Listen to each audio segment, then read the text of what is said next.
வீட்டுக்கு வந்த காவேரி என்ன பண்ணுறாங்க, செமையாக டென்ஷன் ஆயிடுறாங்க. உடனே விஜயை பார்த்து கேட்குறாங்க, என்ன நினச்சிட்டு இருக்கீங்க? என் அக்கா அவ்வளோ அவமானப்பட்டுட்டு இருக்கா, அதை பார்த்துட்டு அப்படியே வந்து நான் வர வேண்டியதாக போச்சு, என்னை வந்து அப்படி கூட்டிகிட்டு வரீங்க, அப்போ எப்படிங்க அப்படி சொல்லிட்டு கேட்டோன்னே, இதில் என்ன தப்பு இருக்குது? அவங்க வந்து கரெக்டான டைமுக்கு டெலிவரி கொடுக்கல, அது அவங்க மேலே தப்பு, அதனால் அவங்க அனுபவிச்சாங்க. இதெல்லாம் தப்பு இருக்குது. நீங்கள் பேசுறது நல்லா இருக்கா, நீங்களே சொல்லுங்கள். நீங்கள் அவர்கிட்ட சொல்லியிருந்தீங்கன்னா கண்டிப்பாக அவர் வந்து எதுவுமே பண்ணியிருக்கவே மாட்டார், அவங்கள அந்த அளவுக்கு திட்டிருக்கவே மாட்டார். நீங்கள் சொல்லியிருக்கணும், உங்களோட ஒய்ஃபோட சிஸ்டர் தான் அவங்க அப்படின்னு சொல்லிட்டு. அப்படின்னோடனே நான் ஏன் சொல்லணும், ஏன் சொல்லக்கூடாது? பின்ன நீ வந்து என்னோட ஒரிஜினல் ஒய்ஃபா உனக்கு சொல்கிறதுக்கு, புரியுதா?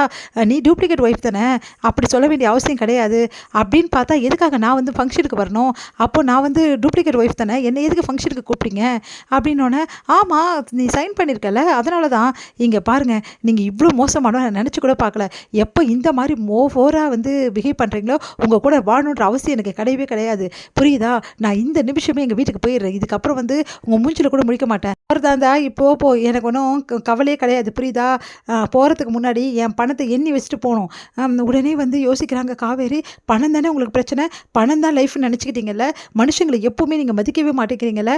இந்த நிமிஷம் சொல்கிறேன், உங்கள் பணத்தை கூடி சீக்கிரம் நான் கொடுக்குறேன். அப்படி நான் கொடுக்கலனா, அப்படி நீ கொடுக்கலனா ஒன்றும் கிடையாது. அப்படி கொடுக்கலனா ஒரு வருஷம் என் கூட கான்ட்ராக்டில் நீ வாழ்ந்து தான் ஆகணும், புரியுதா?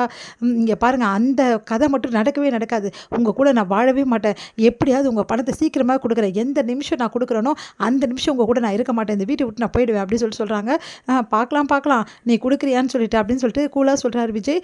உடனே செமையாக டென்ஷன் ஆகி காவேரி வந்து அப்படியே பார்த்துட்டு போகிறாங்க. அடுத்து இது எல்லாத்தையுமே வந்து நம்ம வந்து தாத்தா வந்து பார்த்துறாரு. பார்த்துட்டு பயங்கரமாக அதிர்ச்சி அடைகிறாரு. அவரால் தாங்கிக்கவே முடியல. அப்போ இவ்வளோ நாள் இவங்க 2 பேரும் வந்து என்ன மாதிரி வந்து ரிலேஷன்ஷிப்பில் இருந்தாங்க, இவங்க 2 பேரும் உண்மையிலேயே வந்து ஹஸ்பண்ட் ஒய்ஃப் கிடையாதா, இந்த மாதிரி கான்ட்ராக்ட் கல்யாணம் தான் பண்ணியிருக்காங்களா அப்படின்ற விஷயத்தை எல்லாத்தையுமே தெரிஞ்சு மனசு கஷ்டப்படுறாரு நம்ம வந்து தாத்தா.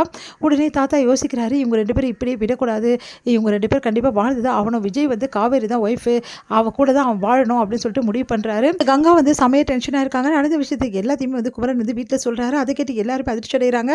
மாப்பிள்ளையை அப்படி பண்ணார், அவரு கூட கேட்கலையா, காவேரி கூட கேட்கல அப்படின்னு எல்லாரும் கேட்குறாங்க. அவள் எப்படி கேட்பா, அவள் தான் பணக்கார வாழ்க்கை வாழ்கிறாளே அப்படின்னு சொல்லிட்டு கங்கா வந்து காவேரி பற்றி மோசமாக பேசினாங்க. உடனே வந்து குமரன் வந்து, ஏன் கங்கா அப்படிலாம் பேசுகிற, பாவம் அவள் மனசு எவ்வளோ கஷ்டப்பட்டா தெரியுமா, ஏன் ஒன்றும் அவளுக்கு சப்போர்ட் பண்ண வேண்டிய அவசியம் கிடையாது, அவள் எப்படிப்பட்டவன் எனக்கு நல்லாவே தெரியும் அப்படின்னு சொல்லிட்டு கங்கா சொல்கிறாங்க. அவள் என்னடி பண்ணுவா, அவங்க வீட்டுக்காரர் கூட்டின்னு போனால் அங்கே வந்த இடத்துல அவள் என்ன பண்ண முடியும் சொல்லு அப்படின்னோடனே, நீங்களும் அவளுக்கு தானே சப்போர்ட் பண்ணுங்க, எல்லாரும் அவளுக்கே சப்போர்ட் பண்ணுங்கள், பரவாயில்ல எங்களுக்கு அதை பற்றி கவலையே இல்லை, கூடிய சீக்கிரம் அவங்களோட பெரிய ஆளாகி நாங்கள் காட்டுறோம் அப்படின்னு சொல்லிட்டு கங்கா போகிறாங்க. என்ன இவ இப்படி புரிஞ்சுக்காமே பேசிகிட்டு இருக்கா அப்படின்னு சொல்லிட்டு காவேரி அவங்க அம்மா மனசு கஷ்டப்படுறாங்க. எங்கள் காவேரி வந்து மனசு கஷ்டப்பட்டு அழுதுட்டு இருக்காங்க. தாத்தா வந்து காவேரி கிட்ட பேசுறதுக்காக வராரு. அப்போ வந்து காவேரி வந்து தாத்தாக்கு தெரியாத மாதிரி கண்ணை தடிச்சுன்னு சொல்லுங்க தாத்தான்றாங்க. இதோட முடியுது.